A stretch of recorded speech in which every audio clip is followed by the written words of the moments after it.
Hello Kasdan fans! Ito na nga, in love si Katreng dahil sa kanyang post mga kasambreros at saka yung out of order, no? May mga teaser na sila finally. Ito po yung dalawa sa ating main items po, no? Pinakauna na nga rito, ito nga pinost ng isang Kasdan admin kanina. Napansin ko rin to nung pinost ko yung mga white pictures ni Ma'am Catherine doon sa may bahay nga ng antique, no? Na naka-white siya mga kasambreros. Itong isang painting dito na parang nag-kiss, no, ang mag-jowa mga customers or mag-asawa ito.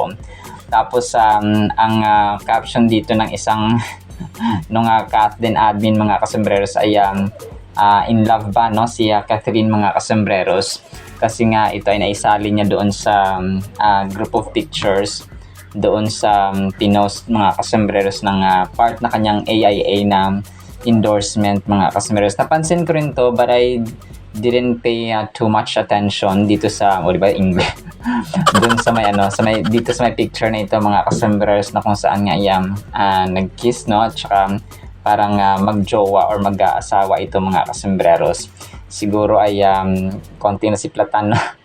So ang tanong dito ay kanino siya in love, no? Sabi ng mga nagko-comment dito mga kasambreros. So of course, no, walang iba, bagaman single ang Kasdan, they proclaim and they declare na single sila publicly at saka sa mga interviews mga kasambreros.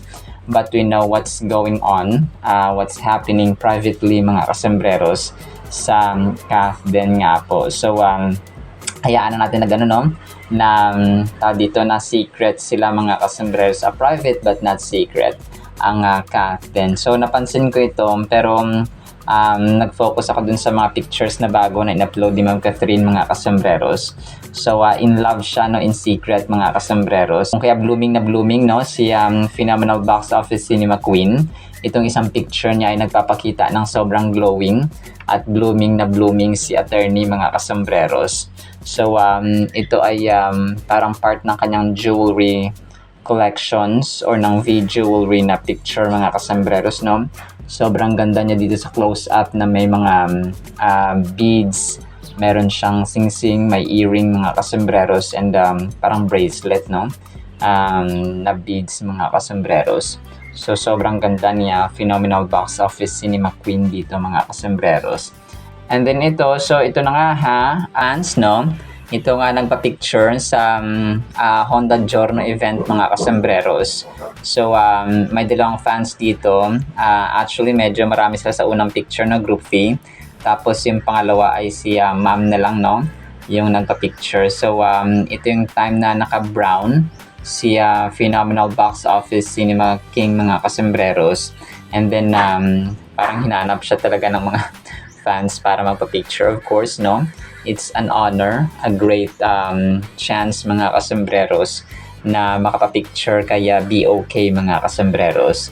And then so yun nga, pero alam ko matagal na ito pero kagabi lang nila or parang kanila nila in-upload to mga kasambreros. Siguro part ng management, no, na hindi pwedeng i-upload agad-agad mga kasambreros. So kasi minsan mga ganun, no, may strict na yung kumpanya or yung brand mga kasambreros.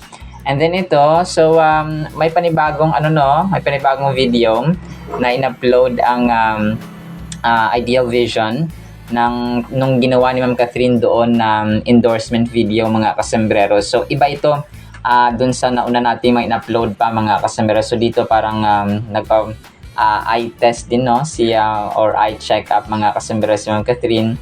Tapos nagsukat-sukat siya kunwari ng mga salamin mga kasambreros na kung saan ang mga fans nga ay nakaabang.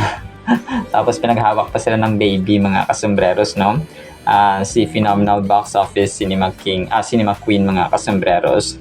So ganito, no, parang siya, hindi agad-agad ina-upload lahat-lahat ng videos mga kasambreros.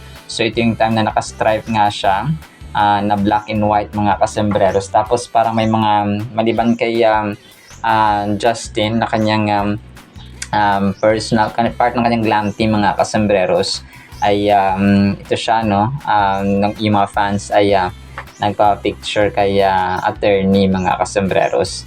So part pa ito ng kanyang dun sa Ideal Vision. And then ito, so si Ma'am Catherine, no, nasa kotse siya, tapos parang nakadungaw sa likod na bintana ng ng kotse, or nasa bintana ng kotse, sa gilid pala ito. Tapos hawak-hawak niya si Snowy, mga kasambreros, no, na kulay white na aso niya, or fur baby, mga kasambreros. So, pero alam ko medyo matagal na itong video na ito, mga kasambreros, no, na-re-upload lang po or ni-repost ng isang Catherine admin, mga kasambreros. Tapos ang cute kasi yung background music niya, yung kay Maki, yung Kahel ng Langit. So, gusto kong magsumbong sa'yo. Parang gano'n. Pero nagpasample ako dito, no? So, gano'n yung kanyang background music, mga kasambreros. So, parang may iniisip, no? At saka nakatingin si, nagsa-sightseeing si Ma'am Catherine, mga kasambreros, sa mga nadadaanan nilang mga views, mga kasambreros, no? Hindi ko alam kung saan sila pupunta, pero medyo matagal na rin kasi itong picture na ito or video na ito, mga kasambreros, kuha ni Ma'am Catherine. Alright, so yan lang siya sa ating Catherine items, ha. Sana po ay pakinggan po natin ang Word of God. Ngayon po ay September 17, 2025.